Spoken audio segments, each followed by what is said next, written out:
tanpa adanya motivasi, itu agak sulit, teman-teman. Selamat datang di channel Bahas Buku yang akan membahas buku apa saja. Sebelum kita lanjut, jangan lupa untuk subscribe, like, dan komen channel ini. Assalamualaikum warahmatullahi wabarakatuh. Halo kawan-kawan semuanya. Jumpa lagi dengan saya di channel Bahas Buku. Jadi pada episode kali ini, saya akan membahas subbagian kedua dari buku Atomic Habits ini. Jadi subbagian kedua dari bagian pertama yang ada di buku Atomic Habits ini. Kalau pada episode sebelumnya, saya sudah membahas subbagian pertama yang berjudul ya, dahsyatnya kekuatan Atomic Habits. Maka pada subbagian kedua ini berjudul bagaimana kebiasaan membentuk identitas Anda dan sebaliknya. Oke, jadi sebelumnya pada subbagian pertama terdapat ringkasannya.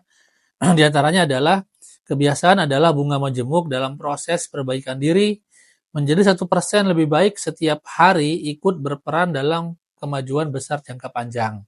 Jadi itu adalah inti dari subbagian pertama yang sudah kita bahas pada episode sebelumnya. Kesimpulannya adalah bahwa setiap perubahan-perubahan kecil yang kita lakukan itu hasilnya tidak akan langsung kita terima.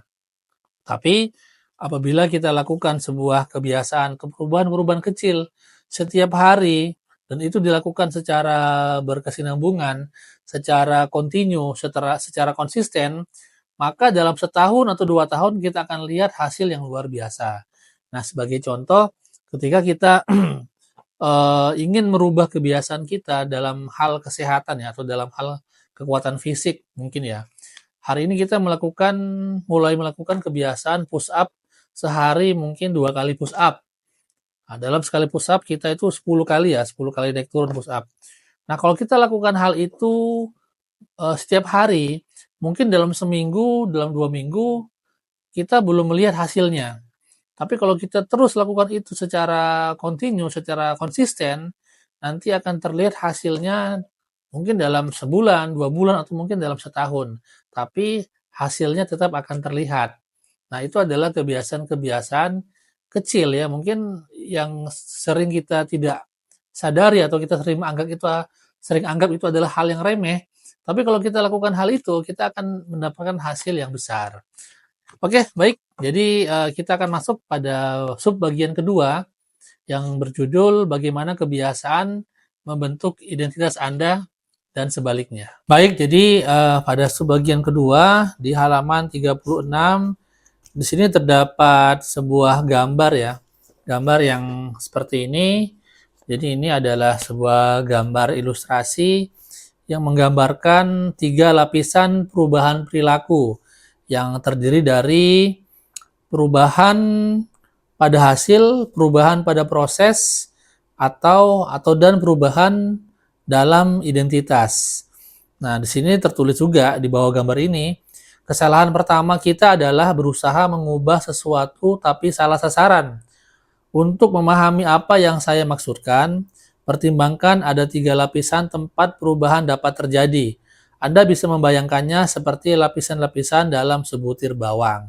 Nah, kemudian dijelaskan juga setiap lapisan ya pada gambar ini. Nah, lapisan pertama mengubah hasil Anda. Lapisan ini terkait dengan mengubah hasil, seperti menurunkan berat badan, menerbitkan buku, memenangkan kejuaraan. Kebanyakan sasaran yang Anda tetapkan berhubungan dengan lapisan perubahan ini. Nah, itu adalah keterangan dari lapisan hasil atau lapisan yang ada di bagian terluar dari lingkaran ini. Kemudian selanjutnya adalah lapisan kedua adalah mengubah proses Anda. Lapisan ini terkait dengan mengubah kebiasaan dan sistem, menerapkan rutinitas baru di tempat olahraga, merapikan meja kerja supaya aliran kerja lebih baik, mengembangkan latihan meditasi. Kebanyakan kebiasaan yang Anda bangun terkait dengan lapisan ini. Nah, itu adalah penjelasan terkait dengan lapisan kedua atau yang bagian kedua pada lingkaran ini ya, yaitu perubahan dalam proses. Nah, kemudian penjelasan untuk lapisan ketiga dan paling dalam. Nah, jadi lapisan ketiga itu pada lingkaran ini, itu yang paling dalam nih. Nah, paling dalam dijelaskan adalah mengubah identitas Anda. Lapisan ini terkait dengan mengubah keyakinan. Misalnya pandangan Anda tentang dunia, citra diri Anda, penilaian Anda terhadap diri sendiri dan orang lain. Sebagian besar keyakinan, asumsi, dan kecenderungan yang Anda pegang terkait dengan lapisan ini.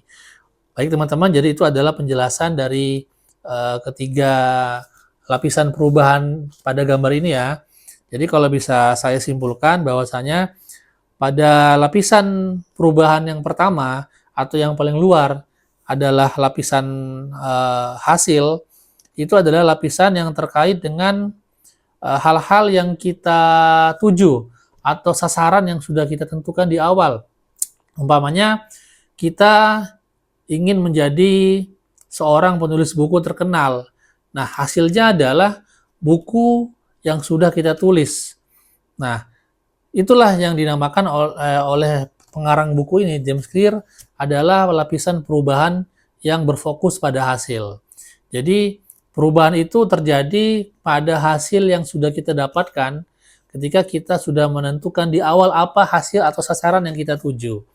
Nah, kemudian untuk lapisan yang kedua, yaitu perubahan dalam proses, ini adalah terkait dengan sistem atau proses yang kita akan lakukan untuk mencapai sasaran, tujuan atau hasil.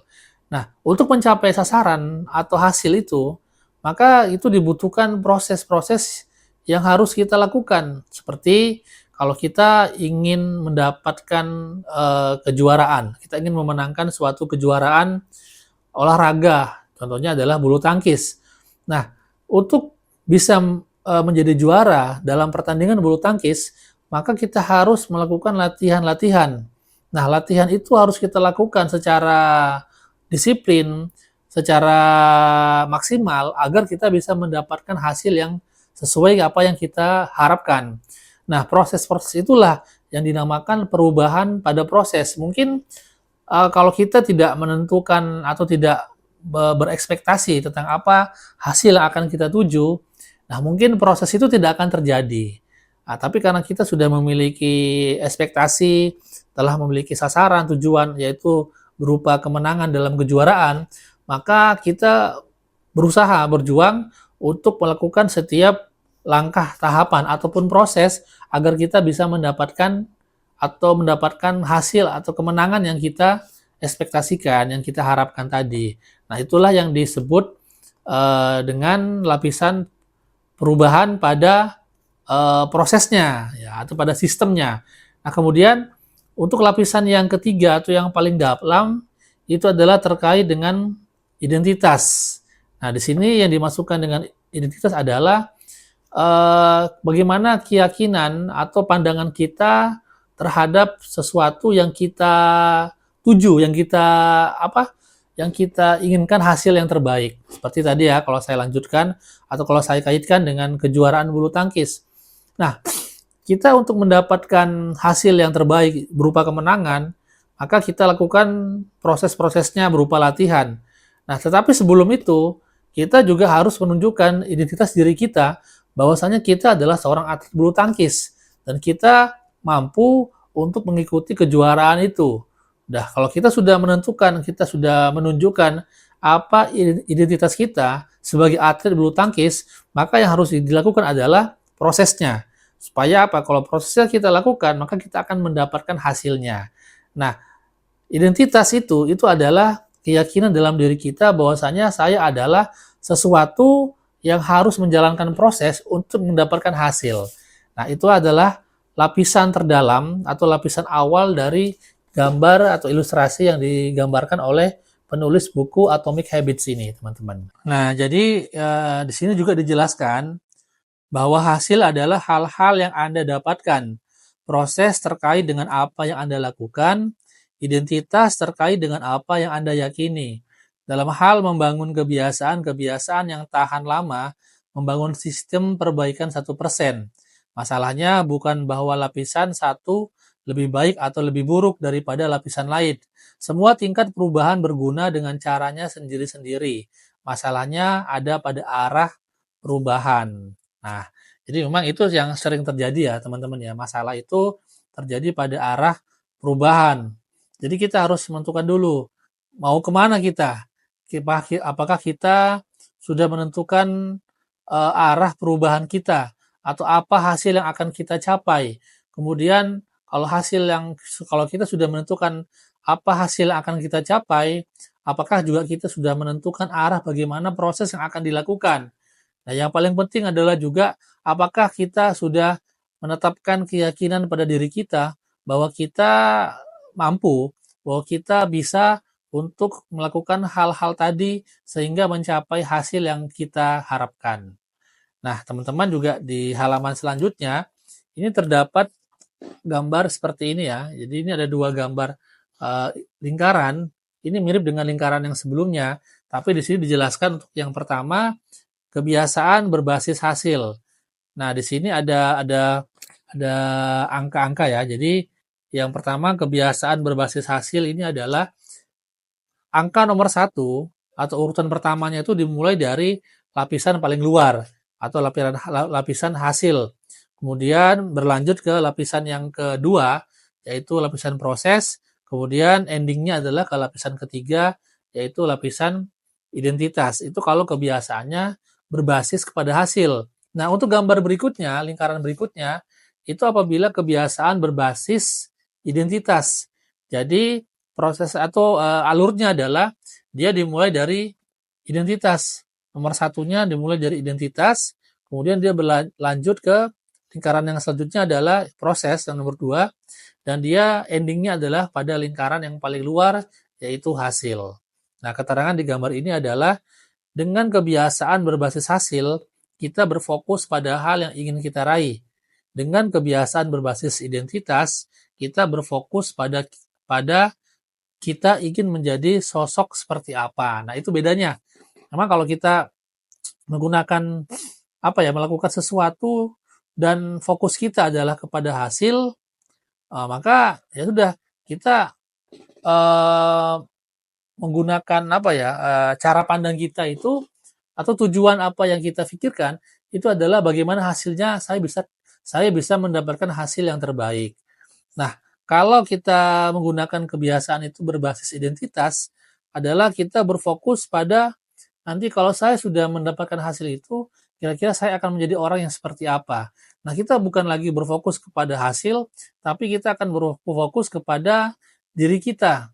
Kita biasanya tidak akan lagi mementingkan masalah hasilnya seperti apa. Yang penting ketika aku melakukan hal itu, diri aku akan jadi seperti apa. Bagaimana pandangan orang lain terhadap diri kita. Seperti itulah kalau kita melakukan kebiasaan berbasis identitas. Nah, di sini juga dijelaskan, bayangkan dua orang sedang berusaha berhenti merokok. Ketika ditawari rokok, orang pertama menjawab, "Tidak, terima kasih, saya berusaha berhenti." Kedengarannya seperti jawaban yang masuk akal. Padahal orang ini masih percaya bahwa dia adalah perokok yang sedang berusaha melakukan hal lain. Dia berharap perilakunya berubah sembari membawa keyakinan yang sama. Kemudian selanjutnya, orang kedua menolak dengan berkata, "Tidak, terima kasih, saya bukan perokok."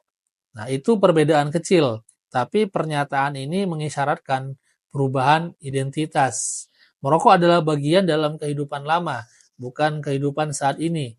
Dia tak lagi mengidentifikasi diri sendiri sebagai orang yang merokok. Oke, jadi yang pertama tadi, jika perubahan atau kebiasaan yang kita lakukan itu berbasis kepada hasil, karena dia sudah melakukan usaha untuk berhenti merokok dan hasilnya dia berhenti merokok, dan itulah yang dia sampaikan kepada orang yang menawarkan dia rokok. Nah, kemudian yang kedua, dia memang mengidentifikasi, menyampaikan bahwa diri dia adalah bukan perokok. Saya bukan perokok. Nah, itu adalah identitas dia yang dia sampaikan, yang dia isyaratkan. Nah, teman-teman. Nah, jadi itulah perbedaan apabila kita melakukan sebuah kebiasaan. Kalau kita berbasis kepada hasil, nanti caranya seperti apa. Kemudian kalau kita melakukan kebiasaan berbasis kepada identitas, nanti juga caranya seperti apa. Nah, kemudian juga di halaman 40 masih di subbagian kedua, di sini ada cerita dari Brian Clark, yang mana kesimpulan dari cerita ini adalah terkait dengan perubahan perilaku. Nah, di sini setelah akhir dari cerita Brian Clark ini, ditulis perubahan perilaku adalah perubahan identitas. Anda mungkin memulai suatu kebiasaan karena motivasi, tapi satu-satunya alasan Anda mempertahankannya adalah karena itu bagian dari identitas Anda. Perubahan perilaku yang sejati adalah perubahan identitas. Anda mungkin memulai suatu kebiasaan karena motivasi, tapi satu-satunya penyebab yang membuat Anda bertahan adalah karena kebiasaan itu merupakan bagian dari identitas Anda. Seseorang dapat membujuk dirinya untuk berolahraga atau menyantap makanan sehat sekali atau dua kali. Tapi jika orang itu tidak mengubah keyakinan di balik perilaku tersebut, sulit untuk mempertahankannya dalam jangka panjang. Perbaikan hanya sementara, kecuali menjadi bagian dari siapa diri Anda. Ya memang kalau kita lihat dari lingkaran yang tadi di awal diperlihatkan ya. Jadi memang dari lingkaran tersebut kan ada tiga lapisan lingkaran tuh. Kalau kita lihat hal yang mendasar adalah perubahan pada lapisan yang paling dalam, yaitu pada identitas. Karena pada identitas itu terdapat keyakinan kepada hal yang akan kita tuju atau sasaran kita. Nah, kalau kita ingin mendapatkan atau kita ingin mencapai hasil yang sesuai apa yang kita inginkan, nah pertama-tama adalah kita bentuk dulu keyakinan dalam diri kita. Kalau kita sudah meyakini dengan hal apa yang ingin kita capai, maka semua itu dapat berjalan dengan baik. Nah, di sini juga dituliskan, sasaran Anda bukan membaca sebuah buku. Sasaran Anda adalah menjadi pembaca. Nah, itu yang pertama contohnya. Yang kedua, sasaran Anda bukan berlari dalam suatu lomba maraton. Sasaran Anda adalah menjadi pelari. Sasaran Anda bukan belajar menguasai sebuah instrumen. Sasaran Anda adalah menjadi pemusik. Nah, itu kalau uh, mindset kita atau orientasi kita itu adalah kepada identitas. Kita membaca buku. Ya, kita ingin membuat suatu kebiasaan, perubahan kebiasaan agar bagaimana kita itu menjadi seorang pembaca buku. Nah, kemudian juga yang kedua, kita mengikuti lomba maraton. Jadi di sini kita ingin membuat suatu perubahan untuk kebiasaan bahwa kita adalah ingin menjadi seorang pelari. Kemudian yang ketiga, kita ingin belajar menguasai sebuah instrumen. Ya karena kita adalah seorang pemusik. Nah, karena apa? Yang tadi saya sebutkan, pembaca, pelari, dan pemusik itu adalah identitas yang ada pada diri kita. Nah, kalau kita sudah meyakini hal-hal tadi, maka prosesnya dan hasilnya itu akan bisa kita lakukan dengan baik. Nah, kemudian juga di halaman 44, masih di subbagian kedua, di sini terdapat poin yang di bold ya, yang ditebalkan tulisannya yaitu proses 2 langkah untuk mengubah identitas. Sini dituliskan, identitas Anda berasal dari kebiasaan Anda. Anda tidak dilahirkan dengan keyakinan bawaan. Setiap keyakinan, termasuk tentang diri sendiri, dipelajari dan dikondisikan melalui pengalaman. Oke, lebih tepatnya, kebiasaan Anda tergantung pada bagaimana Anda mewujudkan identitas Anda. Ketika merapikan tempat tidur setiap hari, Anda mewujudkan identitas orang yang terorganisasi. Ketika menulis setiap hari, Anda mewujudkan identitas orang yang kreatif. Ketika berolahraga setiap hari, Anda mewujudkan identitas orang yang atletis. Nah, semua itu berawal dari hal yang mendasar.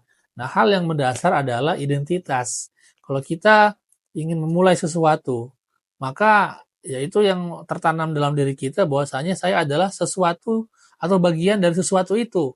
Seperti tadi dicontohkan ketika merapikan tempat tidur, itu karena kita ingin mewujudkan identitas bahwasanya kita orang yang terorganisir. Kemudian ketika kita menulis setiap hari, kita mewujudkan identitas kita sebagai orang yang kreatif atau seorang penulis.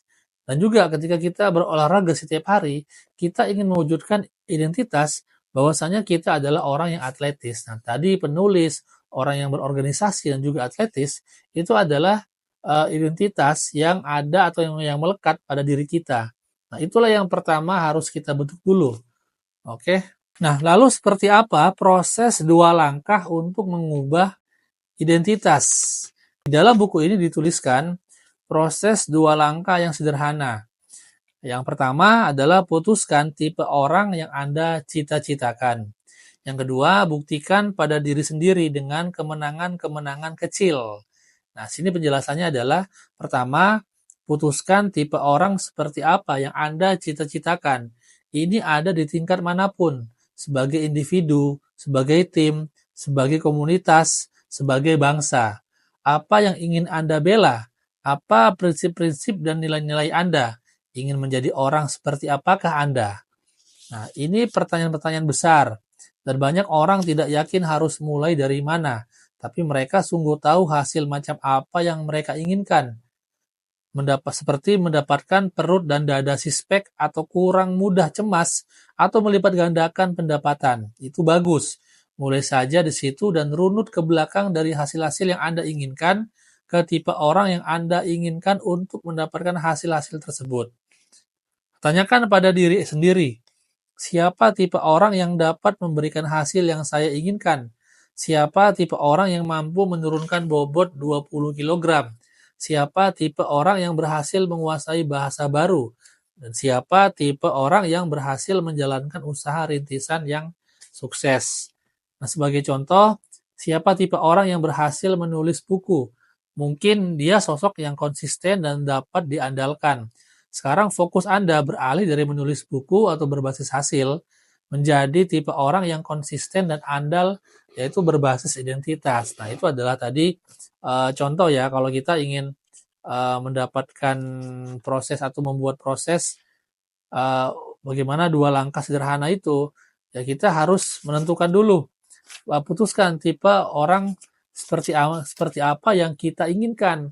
Nah, kalau kita ingin menjadi seorang pemain sepak bola yang jago ya, yang hebat itu kan, tentunya kita memiliki dalam pikiran kita ada bintang-bintang sepak bola yang memang sudah cukup terkenal dan dia cukup berprestasi. Ya mungkin seperti Cristiano Ronaldo atau Lionel Messi. Nah, maka kalau di awalnya kalau kita berpikir atau berpikir berbasis kepada hasil, ya sudah kita main sepak bola, latihan sepak bola, supaya kita bisa jadi pemain sepak bola yang handal. Nah, itu kita rubah. Kalau kita berbasis kepada identitas, kita harus lihat, kita ingin menjadi orang seperti Cristiano Ronaldo atau menjadi orang seperti Lionel Messi. Nah, maka kita akan lakukan apa saja yang mereka lakukan supaya mereka bisa menjadi orang yang seperti sekarang. Mereka menjadi orang yang memiliki prestasi di dunia sepak bola, maka kita pun harus melakukan hal yang sama. Nah, ini kalau kita melakukan sesuatu hal itu, kalau kita berbasis atau berlandaskan kepada identitas. Nah, proses ini dapat mengantar ke keyakinan-keyakinan seperti aku tipe guru yang membela kepentingan murid. Aku tipe dokter yang menyediakan waktu dan empati yang dibutuhkan pasien. Aku tipe manajer yang memajukan bawahan. Karena apa? Mungkin hal-hal tadi ya, seperti tipe guru yang membela kepentingan murid, tipe dokter yang menyediakan waktu dan empati yang dibutuhkan pasien, atau tipe manajer yang memajukan bawahan, itu terdapat pada orang yang mereka lihat atau yang mereka cita-citakan, mereka ingin menjadi orang seperti itu. Sama halnya dengan tadi sepak bola. Karena kita tahu Cristiano Ronaldo sudah berhasil dalam 1 pekan di Liga Spanyol atau Liga Eropa. Dalam 1 pekan Cristiano Ronaldo setelah berhasil mencetak gol sebanyak 100 gol umpamanya. Nah, maka kita juga akan membuat hal yang sama. Aku ingin menjadi atau aku adalah orang yang bisa mencetak gol dalam sepekan 100 gol. Seperti itu, teman-teman. Jadi kita mengikuti kepada orang yang kita cita-citakan, seperti itu. Nah, kemudian juga di subbagian kedua ini ada poin alasan sesungguhnya mengapa kebiasaan itu penting. Perubahan identitas adalah kiblat untuk perubahan kebiasaan. bagian lain buku ini akan memberi Anda petunjuk selangkah demi selangkah tentang cara membangun kebiasaan yang lebih baik dalam diri sendiri, keluarga, tim, perusahaan, dan dimanapun yang Anda inginkan. Namun, pertanyaan yang sejati adalah apakah Anda menjadi tipe orang yang Anda cita-citakan? Langkah pertama bukan apa atau bagaimana, melainkan siapa. Anda perlu tahu ingin menjadi seperti siapakah Anda. Kalau tidak begitu, upaya Anda mencari perubahan akan seperti kapal tanpa kemudi. Dan itu sebabnya kita mulai di sini. Nah, ini adalah langkah awal ya teman-teman ya. Kalau memang kita ingin melakukan sebuah perubahan, kita ingin melakukan ingin menjadi orang yang berhasil, yang sukses, maka setiap perubahan yang kita lakukan itu yang memang diawali oleh motivasi. Ya. Kenapa diawali oleh motivasi? Karena memang kalau ingin melakukan perubahan yang memang dari kebiasaan-kebiasaan yang nol ya, yang kurang baik, kemudian kita ingin menjadi orang yang berubah menjadi orang yang lebih bagus gitu kan. Kalau kita tanpa adanya motivasi itu agak sulit, teman-teman. Nah, biasanya akan merangsang pikiran kita, yang akan merangsang kemauan kita itu adalah motivasi. Nah, seperti kita menginginkan menjadi orang seperti apa.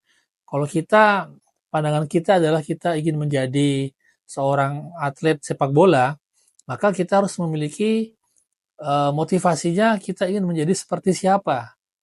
Ya begitu kan? Seperti kalau saya contohkan tadi, ketika Cristiano Ronaldo waktu masih kecil, dia itu sering melihat bintang sepak bola yang cukup terkenal, yaitu Ronaldo yang dari Brasil. Nah, ketika Cristiano Ronaldo sering menonton di televisi bagaimana cara Ronaldo bermain, bagaimana Ronaldo mencetak gol, sehingga dia termotivasi. Dia ingin menjadi orang seperti Ronaldo. Dan dia lakukan latihan-latihan yang mungkin latihannya sama atau mirip dengan latihan yang dilakukan oleh Ronaldo. Akhirnya, dengan motivasi seperti itu, dengan keyakinan atau dengan identitas yang dia miliki bahwasanya dia ingin menjadi seperti Ronaldo, sekarang kita bisa lihat bahwasanya Cristiano Ronaldo menjadi pesepak bola yang cukup jago, bahkan kepopulerannya tidak kalah dengan kepopuleran dari Ronaldo yang dari Brasil tersebut. Nah, itulah yang dimaksud motivasi itu di awal. Kita ketika ingin melakukan perubahan, kita harus tentukan dulu kita ingin menjadi seperti siapa. Itu teman-teman. Oke, jadi pada subbagian kedua ini ada ringkasannya ya. Jadi seperti di subbagian pertama ada ringkasannya. Jadi pada subbagian kedua ringkasannya adalah yang pertama ada 3 tingkat perubahan, yaitu perubahan hasil, perubahan proses, dan perubahan identitas. Kemudian cara paling efektif untuk mengubah kebiasaan Anda adalah berfokus bukan pada apa yang ingin Anda capai, melainkan tipe orang yang Anda inginkan. Selanjutnya, identitas Anda muncul dari kebiasaan-kebiasaan Anda.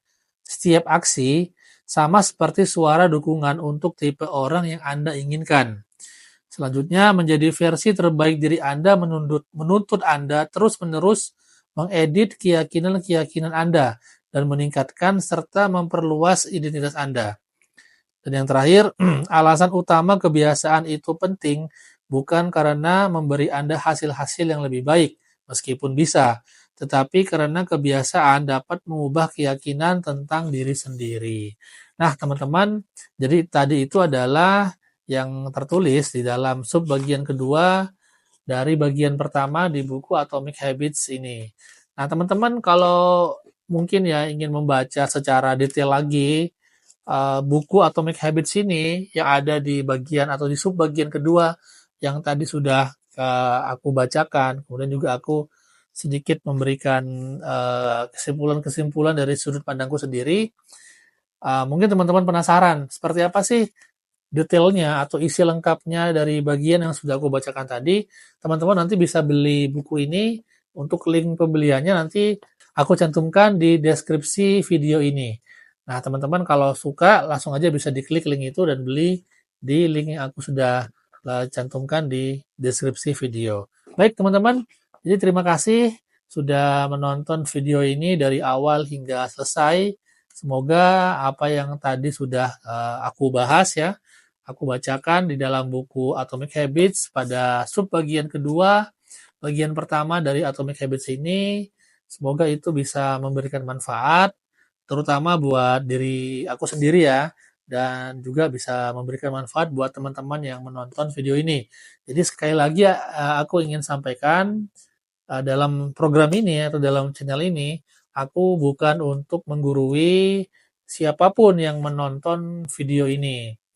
Tapi aku sekedar ingin sharing saja ya buku-buku yang aku baca, dan juga ini juga aku baca, ini juga akan jadi input pengetahuan buat diriku sendiri dan juga mungkin buat teman-teman yang belum mengetahui atau belum pernah membaca buku yang aku bacakan. Baik, terima kasih semuanya teman-teman. Sekali lagi, kalau teman-teman ingin membeli buku ini, linknya sudah aku letakkan, aku cantumkan di deskripsi video. Semuanya sampai jumpa pada video selanjutnya. Assalamualaikum warahmatullahi wabarakatuh. Terima kasih sudah menonton video ini sampai selesai. Jangan lupa untuk subscribe, like, dan komen, serta nyalakan tanda lonceng agar kamu mendapatkan notifikasi untuk video selanjutnya.